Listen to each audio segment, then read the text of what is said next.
Hello बच्चों, let's read this question. The question say that number of electron deficient molecule among the following PH3, B2H6, CCl4, NH3, LiH and BCl3 is. इसके regarding चार option है, इन चारों में से correct को identify करना है बच्चों। तो सबसे पहले समझेंगे की कॉन्सेप्ट। अब की कॉन्सेप्ट क्या होगा बच्चों? Electron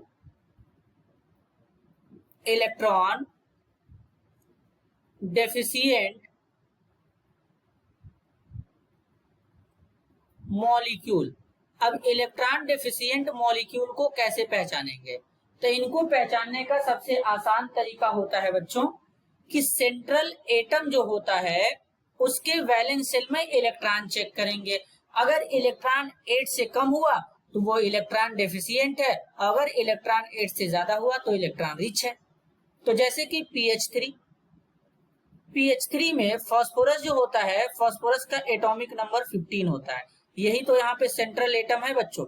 electronic configuration 1s2, 2s2, 2p6 होता है, 3s2, 3p3।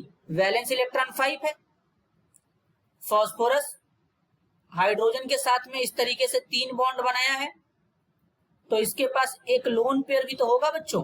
तो टोटल इलेक्ट्रॉन कितना होगा? एक बॉन्ड में 2 इलेक्ट्रॉन, तो 2 यहां से 2 यहां से 2 4 2 6, एक लोन पेयर। टोटल इलेक्ट्रॉन कितने होंगे? 8 इलेक्ट्रॉन होंगे। 8 इलेक्ट्रॉन होने का मतलब है इसका ऑक्टेट कंप्लीट है, मतलब ये इलेक्ट्रॉन डेफिशिएंट नहीं है। अगर B2H6 की बात करेंगे तो बोरान का वैलेंस इलेक्ट्रॉन 3 होता है। तो B2H6 में इस तरीके से बोरान जो होता है हाइड्रोजन के साथ में बॉन्डिंग करता है यहां पर। अब 2 इलेक्ट्रॉन तो यहाँ पे शेयर हो गए, एक इलेक्ट्रॉन यहाँ पे बोरान का रहेगा और एक इलेक्ट्रॉन यहाँ पे हाइड्रोजन का रहेगा इस तरीके से, और इनके बीच में इस तरीके से एक बनाना बॉन्ड बन जाता है।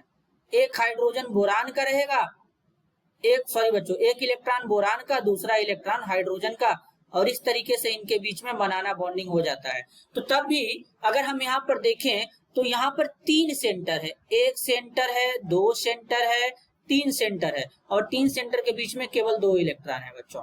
तो इसलिए यहाँ पर ये जो होता है B2H6, ये भी क्या होता है? इलेक्ट्रॉन डेफिशिएंट होता है। क्या होता है? ये होता है इलेक्ट्रॉन डेफिशिएंट, क्योंकि यहाँ पर बोरान का ऑक्टेट कंप्लीट नहीं होता है बच्चों।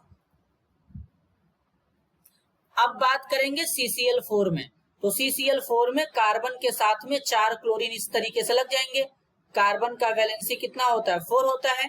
तो कार्बन 4 बॉन्ड बनाया है, तो एक बॉन्ड का 2 इलेक्ट्रॉन, तो 4 बॉन्ड का कितना होगा? 8 इलेक्ट्रॉन होगा। मतलब ये इलेक्ट्रॉन डेफिशिएंट नहीं है, इसका ऑक्टेट कंप्लीट है बच्चों।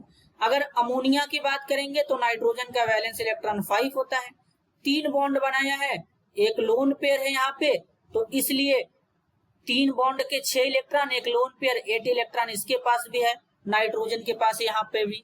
तो इसका मतलब ये भी क्या है? एक यहाँ पर ये इलेक्ट्रॉन डेफिशिएंट नहीं है। इसके बाद अगर LiH की बात करेंगे, ये तो लिथियम हाइड्राइड, ये तो क्या है? एक आयनिक हाइड्राइड है। कौन सा हाइड्राइड है बच्चों? आयनिक हाइड्राइड है। ये तो आयंस में ब्रेक करता है, Li+ और H- में इस तरीके से ब्रेक कर लेता है बच्चों। अब अगर हम बात करेंगे BCl3 के बारे में, तो बोरान के साथ में क्या है? 3 क्लोरीन है। तो बोरान का तो वैलेंस इलेक्ट्रॉन कितना होता है? 3 होता है, क्योंकि बोरान का एटॉमिक नंबर 5 होता है। Electronic configuration 1s2, 2s2, 2p1। 3 bond बना लिया है, एक बॉन्ड में 2 इलेक्ट्रॉन है, तो 3 बॉन्ड के टोटल कितने इलेक्ट्रॉन होंगे? 6 इलेक्ट्रॉन होंगे। अब 6 इलेक्ट्रॉन होने का मतलब ऑक्टेट कंप्लीट नहीं है, तो इलेक्ट्रॉन डेफिशिएंट है। तो कितने मॉलिक्यूल यहाँ पे इलेक्ट्रॉन डेफिशिएंट है? 2 है। एक B2H6 है, और दूसरा क्या है? BCl3 है। तो टोटल 2 यहाँ पर मॉलिक्यूल जो है वो इलेक्ट्रॉन डेफिशिएंट है। तो करेक्ट आंसर होगा option C2। This is your answer. I hope you understood it well. All the best.